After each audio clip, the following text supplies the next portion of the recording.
Born ready. Okay, here we go. It's recording. Everybody knows recording. It. What's up, I don't everybody? think they can hear it, Stu, because you kind of make a big deal about it at the beginning of every show. But I'm pretty sure, like, when you hit record and it asks us or tells us that, I don't think everybody on the podcast can hear that. Oh, that's true. Yeah, I mean, I'll just stop a announcing thought. it. Yeah, just a thought, man. You don't even have to even cover it anymore because they got it.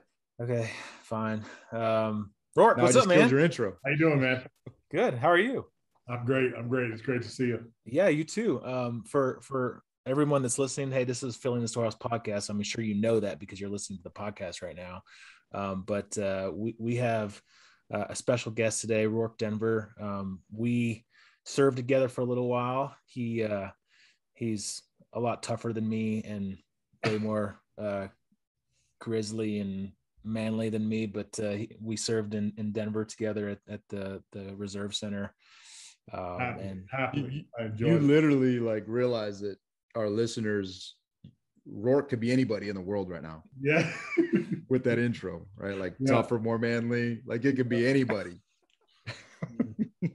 There's only a few. Rorke Denver's one of them. Awesome. Yeah, man. Rorke. So if you could tell us a little bit about who you are, your background, and then man, let's get into it. I want to talk about lots of stuff. Sounds good. No, my pleasure. Grew up in the Bay Area, California, kind of before it was crazy. You know, it was just like a normal place to grow up with apricot orchards and normal schools. You didn't realize that down the street they were building a stealth fighter and computers and the tech world would explode. And eventually, you know, the house that seemed totally modest and you'd get for $150,000 in the 80s would be $4.9 million in the mid 2000s. And it just turned into, you know, absolute Looney Tunes up there. But I, you know, had a great upbringing there, real close family.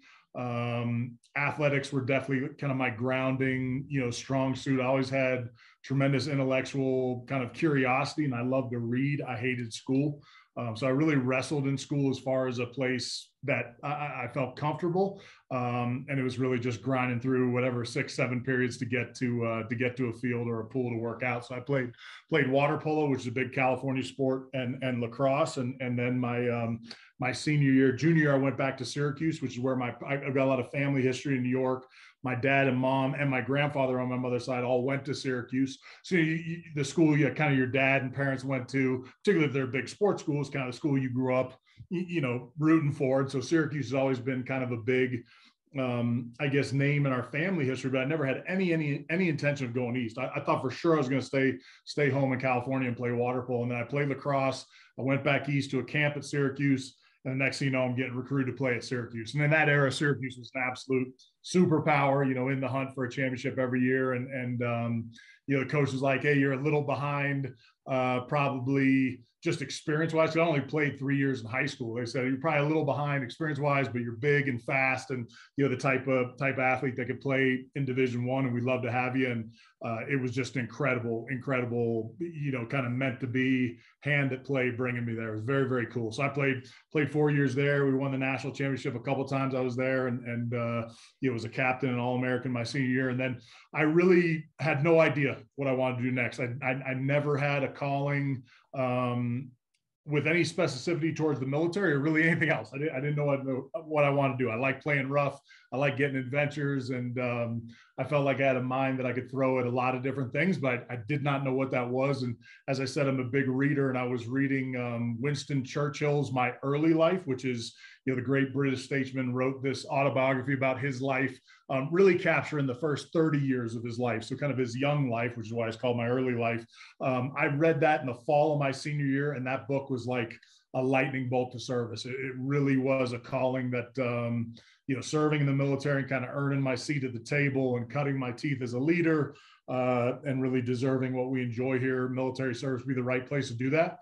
So I did a bunch of research, and I think I finally found one book that had 4 or 5 vignettes about, you know, Green Berets and Rangers and Army long range reconnaissance guys and Air Force. And then there's a little chapter on SEALs, because there just was almost nothing new about it in that era. But I think somewhere in there it said 80% of the people that show up don't make it. And that sounded like the right spot for me.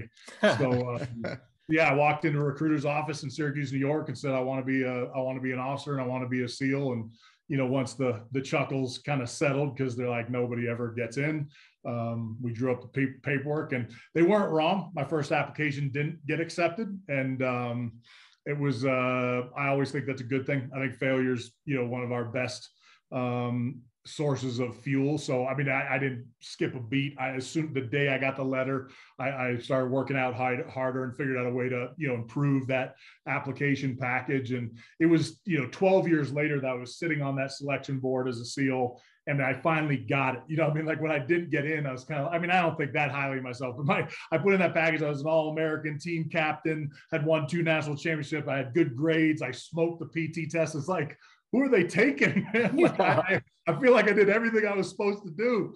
And then I reapplied and got picked up immediately. And then again, when I sat that board, there's just more qualified people than will ever fill those seats. We send those letters to guys every year. I guarantee you they're just scratching their head as to why, the doors didn't open for them. But if you stay persistent, you got a good shot. That's what we're looking for. And the rest was history. It was just an unbelievable window of time to enter the SEAL teams and special operations. I got, about a deployment and a half pre 9/11. The 9/11 happened when I was deployed, and then I got to chase bad guys for a decade, a little more. And then so I did 13 active duty years, almost 14, and then I transitioned to the reserves because I like my bride and I like my kiddos and I want to be around them. And I'd sort of done everything I wanted to do. I mean, I every once in a while have moments where I'm like, man, you need the good guys to go forward, particular to be, commanding officers and senior leaders. But I felt like I'd done the things I wanted to do within the organization. And at the tail end of that time, we got put on orders to make this movie Act of Valor, which was very strange, to make what we thought was going to be a recruiting film that go to the bottom of a Walmart DVD bin. And next thing you know, it's the #1 movie in America. And it kicked open some doors. So it was a neat intersection in that I'd gone back to grad school in San Diego. I knew I was ready to do something else. And then I was very early in the book world. Now it's almost become a punchline with how many, SEALs and special operators have written books, but I was in the, first 2 or 3. And it was honestly, it truly was, it felt like a full circle paying it forward. A book had kind of launched my career, felt like I had something to talk about. And I like, history and philosophy and thinking and had the opportunity to be a full-blooded meat-eating warrior. So I kind of got to blend all those things together. And that was the impetus for the book. And it's been fun. I mean, several years later, I've probably had a couple 100 young men that have been like, hey, I read your book. I signed up and was ready to serve. And that's a pretty neat thing to figure you've done something that might've lit a spark or nudge somebody in a direction. And then now post Navy, and then that's when you and I linked up, Stu, at the Reserve Center, so I could finish off my time, which was as much as every once in a while you want to beat your head against the wall, going from the active side to the reserve side. I found a really good home there. I mean, I love mentoring young folks there, and the Marines were down the hall from us, so I'd scoot down there and talk to young ground pounders that were going to go out and do the job, and so I enjoyed that. And then all throughout that, I do a lot of speaking, consulting on leadership, culture, high performance teams, a lot of keynote addresses and things like that. And then a couple other new irons in the fire. So yeah, man, it's been a great adventure, and we'll see what's next. Man, so you're not really a high achiever, have a lot on your plate. Yeah, I'm a sit around guy. You just like to sit on the couch and watch binge TV. Yeah. Yep. I'm kind of curious because when someone myself included, listen to all the stuff that you do and the way that you manage to, just always moving forward and something new, something different, and significant, huge impact. How'd you start that? Like what, like you're with the teams and you decide, oh, I want to write a book one day, or I want to, like, what, I would love like the kind of the thought process and the action items to get, because it didn't all happen at once, I'm sure. No, definitely not. I mean, I think it certainly predated all my time in the military. And I think that's the case for a lot of us. I think we're, not fully baked, but pretty well cooked, in a certain type of point of time through adolescence, right? And probably up until when you get in college. And there's still a tremendous amount to learn, but I think a tremendous amount of the elemental stuff had already been baked in. I come from a super disciplined, very regimented, intelligent, and aggressive, focused father. And I come from a super, super dreamer, artistic, almost like bohemian style mom. So those two traits were real interesting, I think, for both my brother and I, in that we had this ability to say, okay, this is the work you need to do to accomplish a task. And oh, by the way, there's nothing that's impossible, so I can accomplish any task. So that's kind of a neat alchemy of awesome. Of ammunition to kind of take into the fight. And then I think athletics have just really been, I don't know, man. It's just been the foundation of just about everything. I mean, when I think of SEALs, I really just think of kind of elite athletes and thinking shooters that are out there on the battlefield. Not everybody is an actual elite athlete. We can teach you to do the things we do without you being, you know, a Division I athlete or any of that stuff. But a lot of those people do gravitate towards that job. And I think the things I took from that lead to what you're talking about are, and look, there's all different types of mindsets and kind of mentalities when it comes to athletes, but I always very much liked practice. I liked preseason when it was at its hardest. I liked, you know, grinding it out day to day to get to that game on Saturday. And then, you know, you play that game, and I was always a forget that game. The next game's the one that counts, you know, and you know, you're only good as your last performance. You got to keep moving it forward. And so I think that mindset very much helped me, you know, certainly in the SEAL teams. You know, you go to SEAL training and it's mythically hard. It was just fun for me. I liked the intensity of it. I knew it was going to be horrible all the way through, and I knew where I wanted to be. I wanted to be at the teams. And that's a big dividing line. You'll see people that come there to test themselves. That's the wrong mindset to come to our program. If you're coming to test yourself, go do an Ironman or something like that. There's other ways to test yourself. You come to do what we do, you better be damn sure certain you're gonna be a frogman at the end of it. And so I had that in mind. So any crucible or anything they threw in front of me, I just was like, I'm going through it, over it, around it.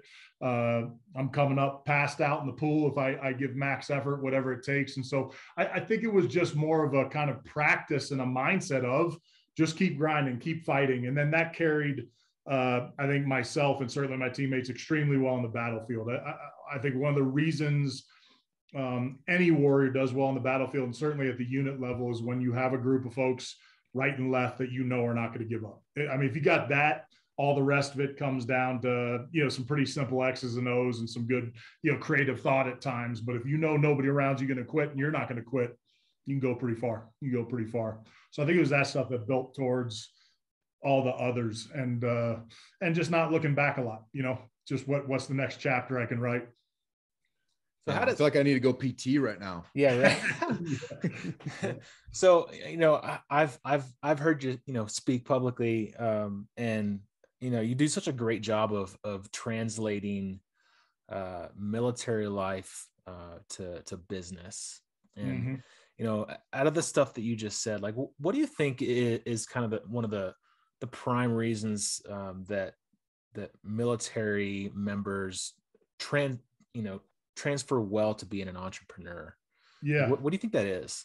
Sure. I mean, I think it's a lot of things, but I mean, I think the military is this like world of contradictions, right? It's like you're in this, you go to basic and it's like they shave your head and you're in this white shirt and boots and pants, and they're teaching you how to fold your underwear and clean a toilet, and then building up towards, you know, breaking a weapon down, shooting all these different things. And it feels all very rudimentary and basic, but what you realize, you're developing these tremendous habits of excellence, of discipline, of focus, of teamwork, of taking care of your gear before yourself and thinking of others before yourself. All these kind of elemental lessons about life are all baked in the military training. So I think people that look, there's a lot of people, as everybody knows on this in this conversation, that hate their time in the military. The funny thing is, I've met a lot of those people post-military that miss the hell of it. They hated a lot of the days in it, but they miss the purpose. They miss the schedule. They miss the focus. And I've found huge gaps in my game being out. I mean, I think what I've come to understand is I'm a pretty disciplined person. I'm a I'm not an organized person. I don't like organizing schedules and kind of following schedules. I'm more of an artistic thinker. So a place where it was like, I get up at 5, I drag a razor across my face at 5:30, I'm PTing by 6, we got O-call at 7. You know, I mean, that was perfect for me. Yeah. That was a perfect place where I could be creative when I didn't have to think about a lot of the basic stuff.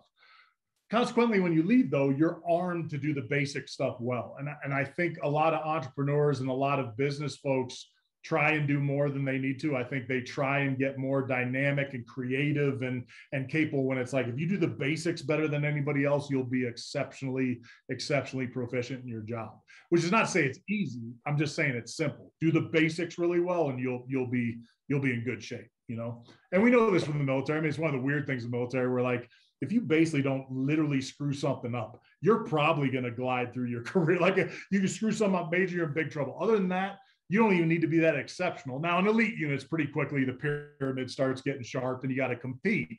But in general, if you can just stay the course, do your job, learn your job, and kind of, you know, advance up the line, you'll do well. I think the entrepreneurial space does take more. You know, I mean, I'm living in the entrepreneurial world, and look, starting a business sucks. I mean, it's where the upside is, but I'm in it right now, and it's way easier to fall into, you know, an organization that's already got structure and backing and finance and all that stuff done. HR is there. I mean, you put me in charge of Home Depot or FedEx or, you know, United Airlines tomorrow, I'm pretty sure I can do that job standing on my head.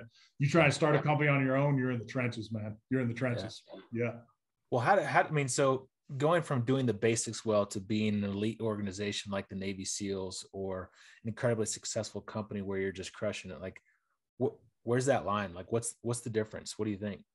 Well, I mean, maybe there isn't a difference. I mean, I think people think, like, you know, SEALs, or you take the top operators of the world, Delta Force, SEAL Team 6, the top mission forces in the United States military, and therefore basically in the world and maybe in history. That's what they do. They move, shoot, and communicate better than anybody else. I think people think they have special weapons and technology and gear. Everybody's got the same stuff in the military. We might have, you know, a piece of body armor that looks better or different.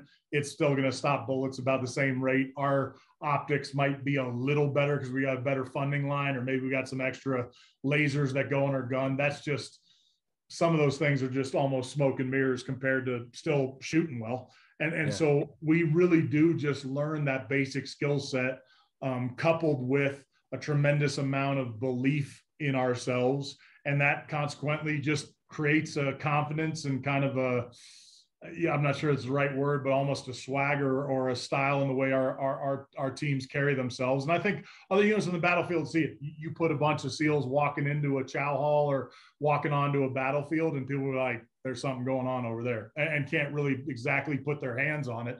And I really do think a big part of it is almost an irrational belief in our abilities. And then, you know, you pump each other up thinking that way, and you're probably going to perform pretty well. But you don't see any of the top performers don't believe they can beat everybody. I mean, you never, like, I don't think Michael Jordan or all the top people ever were like, oh, I'm probably going to get my ass handed to me today. They're like, I'm going to go beat you, and if you beat me, I'm going to work twice as hard to beat you next time. And that's kind of the way we bring ourselves to the fight. And I try and do that in my post-military life. That's like, look, if I'm going to do it, I'm going to do it well, and put the time in and grind. Yeah, that's awesome. It reminds me of I can't remember where I heard it, but it was a fighter they asked if he ever thought he was going to lose. He's like, why would I get in a fight if I thought I was going to lose? Yeah. And he had lost a number of occasions, but, you know, just that mindset, and which kind of goes into my next question for you is, I mean, you clearly are very intentional with your mindset, with things you do, with your maybe not necessarily the organization of your schedule, but you're very intentional. You sound like you're extremely intentional. And I'm curious, from a mindset perspective, like, what are you doing to develop that kind of mindset?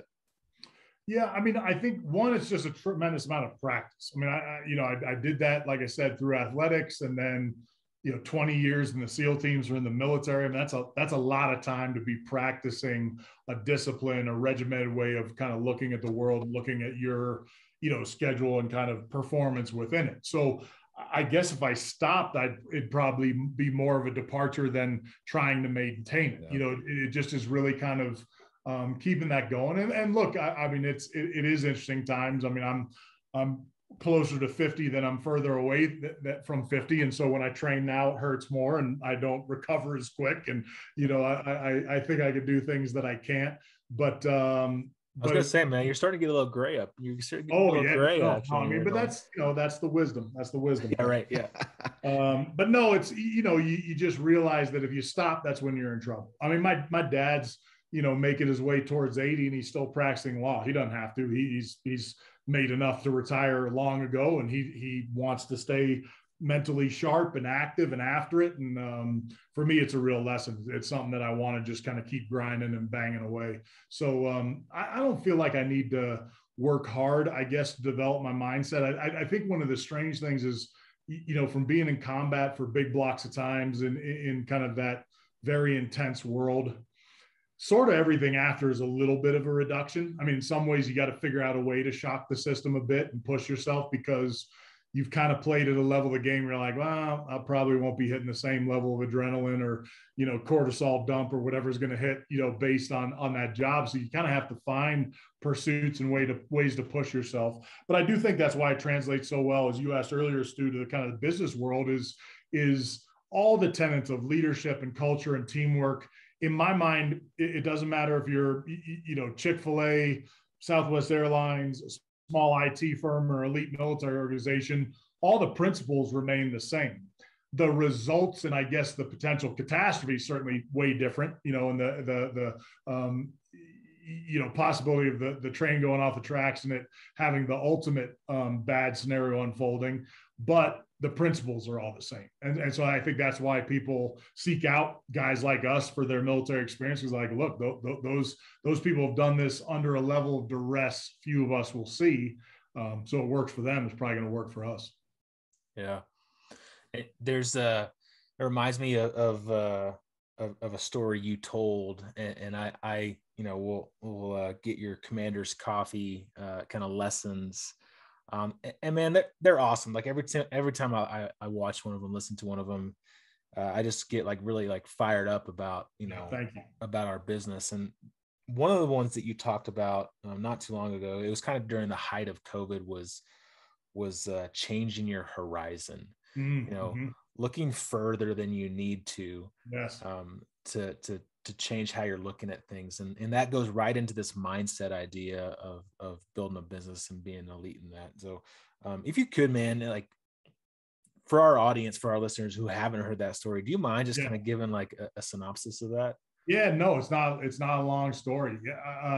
I think I framed that for COVID that was probably March of when things were starting. March, April. And, I was hearing a lot of family and friends and people asking me my opinion. They're like, man, if you think this thing's going to be done soon. And I said, I don't know. I mean, the thing that you learn again, particularly in SEAL training, you think after a couple thousand push-ups, it will be ending soon, and it won't. It'll just be more, they'll move on to something else. And so if you ever pegged, tried to pin oh, this will be over in the next 50, it'd be toxic, because there's no way that's when it's going to end when it's going to end. And so I kind of told this story. The story was, I showed up my first SEAL team. This is pre 9/11. We started running, I don't know, there's all new acronyms now, but you'd finish a workup, you do OREs, operational readiness exercises, to be ready to go and certified to deploy. And so the way we ran at the team, again, pre 9/11, is 2 SEAL platoons, so about 20 guys each. We're running a myriad of different SEAL kind of mission sets in a training environment, but very much live fire, live scenario, lots of operational forces working against you. I mean, very, very, very high end kind of exercise over about 7 days on a 24-hour cycle. I mean, you just catch a nap when you could. And so they would always throw more at you than you could achieve. So, I mean, you'd always be overtasked. And so my platoon, I was what's called the AOIC, the assistant officer in charge. Officer in charge was running some assault or something like that. So myself and another junior officer got tasked with doing over the beach operation. So bringing, the classic rubber Zodiac ashore, doing a reconnaissance, and then either doing an assault or coming back. And so you guys know this, but you kind of base all your movement, particularly at night, on weather and the moon cycle and time and distance and all these things to make sure you can be clandestine and sneak ashore. And we're sneaking ashore on SEAL trainers. So, I mean, they're not going to give you anything. And so I think we launched our Zodiacs, call it 10 miles out, eight miles out off the coast. We come in, we do our reconnaissance, everything goes well. We come back in. I remember as we're done cleaning the gear, somebody runs down, is like, hey, Rorke, and one of my teammates, the skipper wants to see you, commanding officer wants to see you. So we go running down to his office. He's like, have a seat, boys. He said, so, talk me through the night's event. So we kind of explained everything that happened. And he's like, great. What'd you learn? And, both of us knew he probably had an answer in mind. I'm like, shit, I don't know what he wants to know right now. I was like, well, I learned, the gas consumption, this, and I'm just going through the X's and O's. And my buddy came up with nothing better than that. And he's like, all right, that's not what I'm looking for. So you'll do the same evolution tonight. Oh man. Now, instead of 10 miles, you're doing it at 20 miles or 30 miles, double the distance. So you're like, okay, great. So we go do it again. And now it's like, those boats don't go that far. So you're kind of like, all right, do we not have enough fuel bladder to get there? We do it, come back in, exact same scenario, give him all the X and O's. He says, what do you learn? And I'm like, oh boy, now I'm like beating my head against the wall because I don't have a better answer. And I was thinking about it all night. I didn't have a better answer. He's like, great, do it from 60 miles. 60 miles. He's like, double it.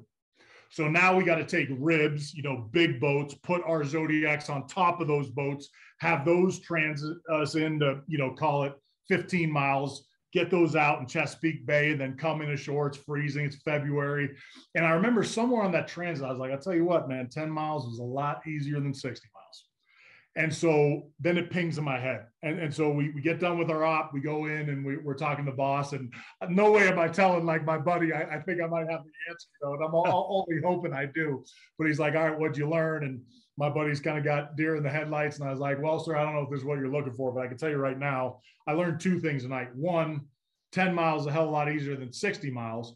But now I know I can do it from 60 miles, stand on my head. And I could probably do it from 120 miles out. He's like, roger that. You're going on to air operations. Get out of here. He's like, cool. That's what I want you to learn. I want you to push this horizon out further than you expected and planned, make it harder than it will most likely be in the real world. And then when it hits, you're already kind of inoculated to it being hard.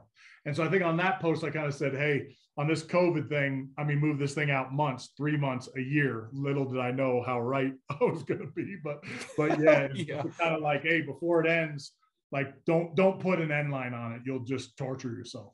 Yeah. Yeah. Oh, what an incredible lesson. I'm glad you guys finally came up with the answer before 120, maybe 200, 240. It would have been bad. It would have been bad. It would have been bad. Yeah. No, I think that's an incredible, way to approach this, because, we see it in real estate too. We'll have some people call, and they'll be like, hey, what do you think with the market thing? And I'm like, man, and my answer is always, my standard answer is always, look, you do what you can today. There's no better time than the present to take action. And anybody who tells you they know what tomorrow brings is full of shit. Right. Right. I mean, if it's in the Bible that it says that you don't know what tomorrow brings, only the Father knows, like that's good enough for me. No doubt. Right? So, I think that's an awesome story to illustrate that though. And I'm glad you had to learn it that way, and I didn't. Yeah, right. Well, it's fired me up to look at not only our business and like how we're like creating our mindsets to push farther than what we thought we could do, but also like even just in family life and personal life, like I'm gonna just push myself to go do hard things. Yeah. And if I can go do these really, really hard things, that I could probably like do the easy stuff too, That's right. Everything short of that starts becoming a cakewalk when you go hard. That's for sure. Yeah. And just like starting a business, like, man, this is probably going to be pretty hard, but let's go do it. Let's go give it a shot. Sure.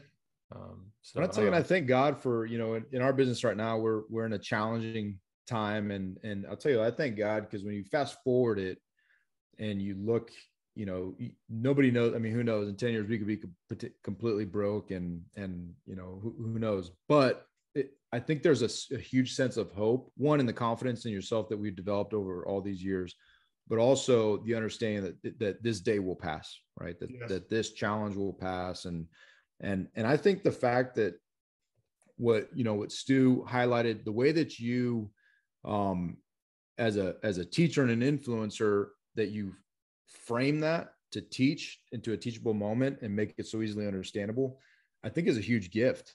And it really goes into kind of my next question, because it strikes me that you enjoy the element of teaching, you enjoy the element of stretching others, challenging others. And I'm kind of curious, like, what's your target audience? Like, when you've looked at really, refining this element of who you are, do you have a target audience, or is it just like, hey, I'm just going to blast this to the world? Yeah, I mean, I hope it's shifting in some ways. I think you go through seasons in kind of how you teach and who you want to impact with that teaching. I'd say for the first, call it 5-8 years of kind of post-military life and speaking, it was very much the corporate space, as much as anything, because they can hit the bid on, keeping the lights on at home and pay you for that work. I'm gravitating or kind of drifting more away from kind of the keynote address and the sort of motivational speech, although I like that a lot. Every time I get an opportunity to talk to young people, entrepreneurs or people that are particularly starting something, that's where it gets exciting. So I would say, I'm on a glide slope with when it comes to kind of the corporate world. And I'd like to get away from just, corporation X pays to come do either this talk or this experience, to where you can sort of sell tickets so anybody can come, and anybody from any demographic, any sex, religion, race, whatever, you come. If what I have to offer is interesting to you and you want in your life, then you come hit it. And then my ultimate goal would be to get it to youth as much as anything. I just think I had great mentors and great, examples of, good men and strong men and great women as well. And I think, I think most kids are now influenced by what's sitting on their iPhone, and that gets a little scary and creepy pretty quick. So for me, if I can stick a flag in the ground and start working with young folks to either change their trajectory or give them some good concepts and ideas that I know work and are sound and will carry them to a good place, that'd probably be the ultimate. So I think it's kind of shifting. The sands are shifting as you're asking me the question.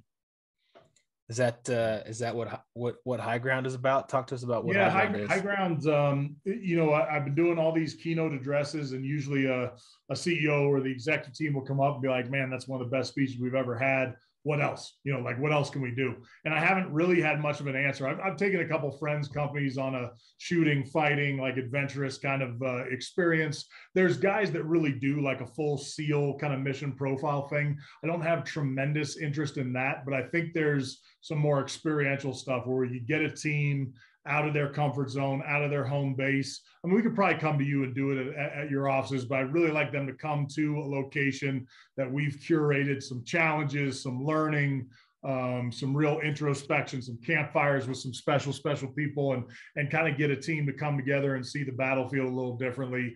That's what High Ground is looking to build. We also have some home security and some kind of personal resilience and kind of toughness and grit stuff being baked into it as well.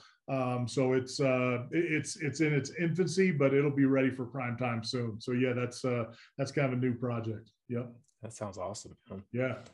That sounds fun. And then talk to us also about, Commander's Coffee, Commander's Council, campfire sessions, that kind of stuff as well. Yeah. People, if you want to find me, I mean, one of the things I finally created my own website, RorkeDenver.com, just my first name, last name.com, because same part and parcel with I'd give this speech and they'd say, "What else do you have?" I had a whole bunch of people reaching out to me on social media or different platforms saying, if my company doesn't bring you in, I'm never going to get to see you speak. It's not like you're just out in the public sphere as much as like to have you there. So I wanted a little digital real estate to kind of have a spot to interact with folks, and they could come get a hold of my content. So I post almost all my podcasts there. This will live there. And then my Commander's Council is a little bit more of a deeper dive, like with an executive team, a family, somebody wants to talk about principles of culture, leadership, teamwork, high performance, those things. We can curate an event for that. We either do that around a campfire or at some event that they have. My Commander's Coffee is kind of my monthly just freebies. So if you go to my website, bottom of the page, you sign up for my Commander's Coffee, and I'll just have a thought a month. I don't try and beat people's inbox with every Tuesday or what I do. I do one every once in a while. I'll eke out more than one.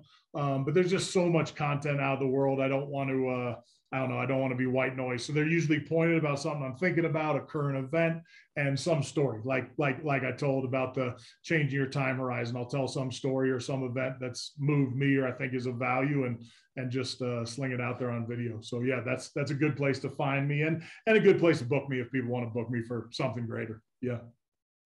That's awesome. Hey, talk to us a little bit about, it's present all over your website, but the Ever Onward. Yeah.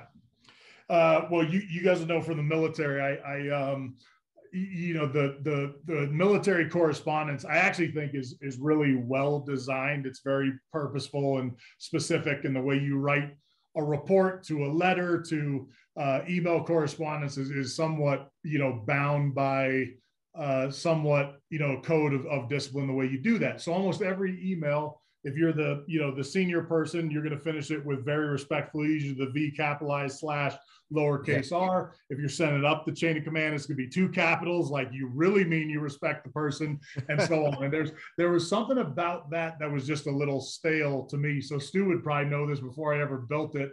I would put onward or ever onward on a lot of my email correspondence. And I think it was just this concept of, for me on the battlefield, I never liked playing defense. I mean, every once in a while we had to, because somebody did, get around on us or ambushed or took a tactical advantage that we missed, or they just got the opportunity. And we'd very quickly move off that X or off that hot spot, and then try and take the high ground or take an advantage on them. But it was almost always the team that was advancing the ball, moving into the fight, and kind of pressing the action that won. This idea of onward and kind of pushing always made sense to me. And kind of that, as we talked about earlier, that outward looking, let's drive to what's next. So ever onward just kind of made sense. And that's where it was born from. Yeah, that's really cool. So I wrote this down as a note because I went back and looked through another one of your Commander Coffees, and I want you to hit on this because I think, again, like some of your points, man, is on these brief little like 5-minute videos are just so spot on, and I think this one's spot on with me right now, and I think David is the same. But this your video of looking at less and seeing more. Yeah. With respect to mastering time, because right now, every single day, I feel like my head's about to explode. Yeah. And again, like, man, talk to me about this concept of looking at less than seeing more. Yeah, this is one I learned in Afghanistan. So one of my early rounds of Afghanistan, we got tasked with a small team to go run what's called an SR, special reconnaissance. So I took 4 guys up in the mountains. We were looking down in this valley where they thought the Taliban was bringing some of those roadside bombs and launching assaults on this roundabout. You've been over there. The roads are, wide open in a lot of places, and they're very choked in some spots. Some of those spots you have to go through, they're choked.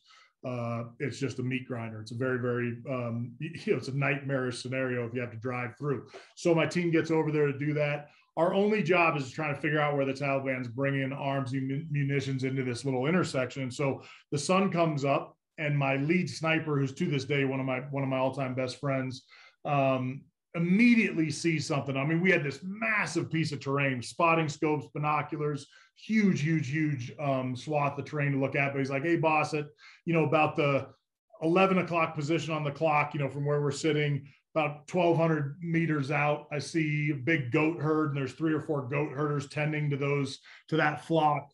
Let's mark it down." It takes me a little bit of time on binoculars to find 60 head of animals and this goat herd, but I finally see it. I log it down, and we move on. About an hour later, he's like, "Look, in that dark timber, about 800 yards across this valley, I think I see a cache, a spot where the Taliban would, put weapons, munition, water, food, a layup spot." It probably took 5 minutes for him to talk me into that, what he was seeing. It was not popping to me. It wasn't visually representing. And now I'm like irritated because he's seeing everything. I'm not seeing anything.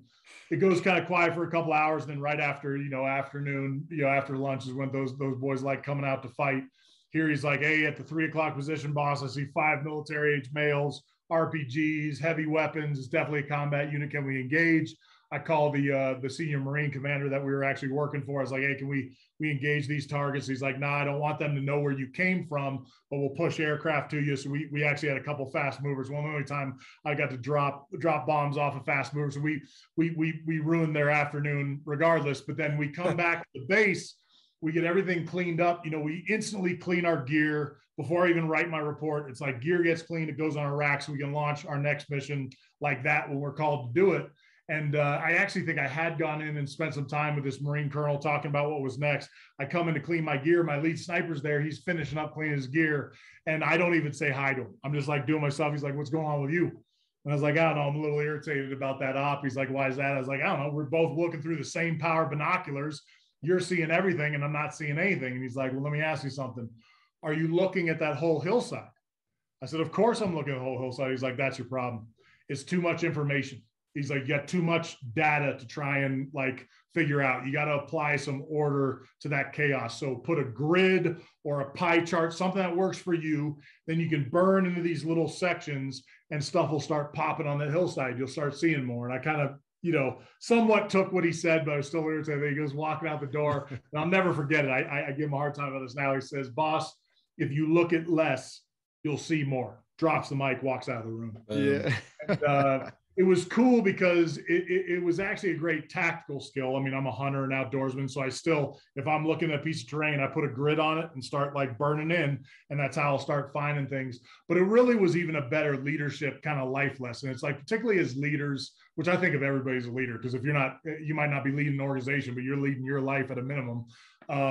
We always have too much on our plate to get done in a single calendar day or a single afternoon or whatever you're putting towards it. I mean, you know, in the military, your inbox is always far more impressive than your outbox, you know. And if you look at all of it, you get none of it done. But if you can just zero in and be like, all right, let me get this thing done and accomplished. I'm going to burn through that, move on to the next one. Lo and behold, after a little bit of time, you'll kind of get stuff done. I actually wish true senior leaders, like, you know, presidents, senior executives could do this. I mean, if you told me I got to run the country tomorrow, like I was voted into the seat at the White House tomorrow, I'd probably just be like, I'm going to do one thing. I'm going to get one thing done in 4 years, but I'm going to get that one done. Like, I don't care what comes to pass. I'm fixing healthcare. I'm fixing, you know, name the program. I'm like, I'm going to do that. I'm sure I need to take meetings and others and fires are going to come up, but I'm going to get that one thing accomplished. And I'd hang my hat on that, because I think people try and do 15 things, they get nothing done. If you try and get one thing done, you'll get it done. Yeah, and you kind of played right into my next question. I have written down leadership, underline, and start on my paper, because, you know, I think a lot of times, especially with military folks, as they transition, I think they undervalue just the ability to lead and the skill set that's there, because it's not necessarily like an IT skill. It's much more, you can't grab it, you can't quantify it necessarily. So if you could talk a little bit about just what your experience, or why this is so important to you and why it's such a focus, this leadership thing to you. Yeah. I mean, look, if you go to everything from a barbecue to a wedding, a funeral, you know, any event, if it went well, somebody was in charge of it that made it go well. It almost certainly didn't just happen by happenstance. Somebody had a plan, had a mission, had a vision, and knew how to curate that and guide it through to success. And so I think leadership is sort of where it all starts and ends. You know, I mean, you certainly see in the military, it's like when you work for good leaders, life is good. When you work for that nightmare leader, it's just a brutal period of time. You got to put your head down and grind through it. You touched on something that's super near and dear to my heart, in that I do get a lot of buddies, particularly special operators that are transitioning. And they're like, boss, I don't know what to do. You know, I mean, I'm a sniper, a breacher, a comms guy. I mean, I know all these skills on how to take somebody's life or wage war, but that doesn't translate at this new business I'm going to. And I always tell them, like, you're looking at it the wrong way. Yes, you can do all those individual things. And look, if you want to keep shooting, go to the hostage rescue team or a SWAT team and go do that. If you're looking to transition to civilian life, what you actually have is unbelievable discipline and focus, an understanding of rank structure, both up and down the chain of command. You understand how to set to a task and finish it through. You don't know how to punch a time clock. You're, a learning supercomputer, because all you've done for all your time in the military is learn a new system, a new piece of gear, a new, manual that you got to go through. There's not an organization on earth that's not looking for that. You got to highlight that stuff, and then you need to be able to apply that. So you nailed it, man. I mean, everybody in the military is a leader, and even if they don't think they are, because they're used to it. They've been used to, hey, in the absence of orders, I need to take charge and carry out the plan, and even the most junior person, sometimes if they're not ready for it, they'll usually step up to the plate and get it done. It's pretty cool. Yeah. Yeah, that's awesome. Yeah. It's good stuff, dude. I think we could probably continue to have stories about, all the stuff that you talk about in your Commander's Coffee and your, guys and gals, like, go find Rorke, talk to him. And if you need someone to like fire you up, get Rorke to come fire you up. I appreciate it. Yeah, man. And check out his books. And we didn't even talk about this. I mean, you kind of hit on it just a little bit, the Act of Valor movie, yeah. American Grit, like all the stuff that you've done, man. It's been impressive. I appreciate it. I feel lucky to have been a part of it. Yeah, dude. So, hey, I really appreciate you coming on. I've learned a ton from just like hanging out with you, like you coming in and grabbing coffee and just, talking shop and hanging out. And I hope to continue to do that with you. And this has been fun. No, I appreciate it. It's a great conversation, and it's always good to talk to teammates above and beyond just people that want to interview me. So I love it. Yeah.